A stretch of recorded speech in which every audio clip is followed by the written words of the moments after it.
The thirst hits you first. Thick, dizzying, the kind that makes your tongue feel like sandpaper and your thoughts turn sluggish. You open the tap anyway, like muscle memory is going to magically produce water. Nothing. Not even a cough of air.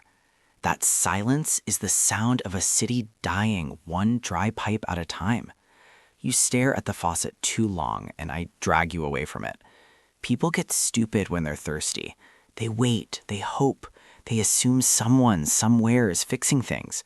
Nobody is. Not today. Maybe not ever. You stumble outside, head pounding, throat burning. Sunlight feels like punishment. Somewhere down the block, someone is arguing with a neighbor over a single bottle of water. That argument will turn violent soon. Scarcity has a schedule, and you're already late. You ask where we're supposed to find clean water if the tops are dead, and I point at the storm drain. You look disgusted, but survival isn't a restaurant. You don't get to choose the menu.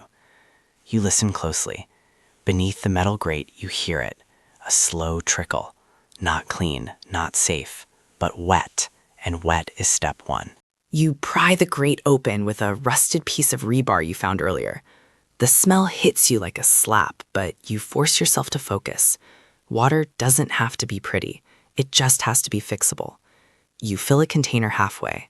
The liquid is cloudy, maybe contaminated, maybe deadly. Your hands shake. That's good. Fear keeps you precise.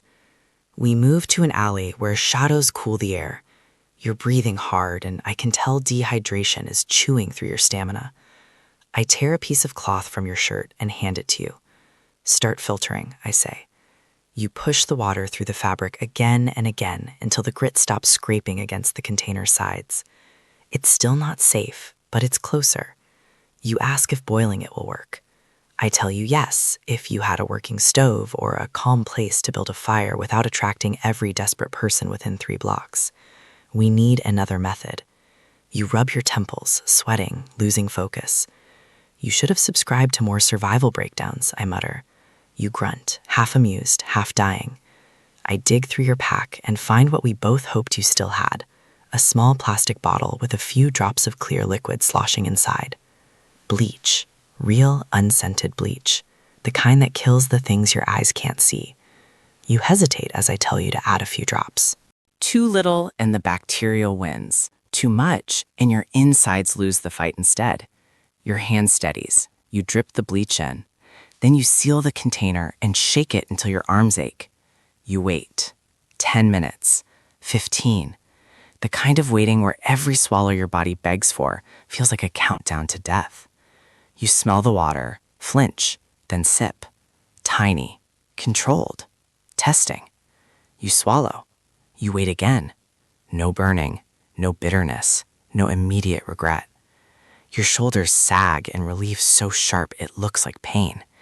And then you drink for real, slow, measured, like someone aware this isn't abundance.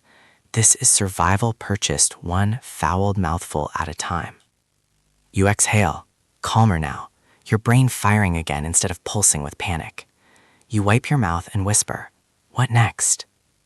I nod toward the horizon, toward rooftops, gutters, rivers, dew, condensation.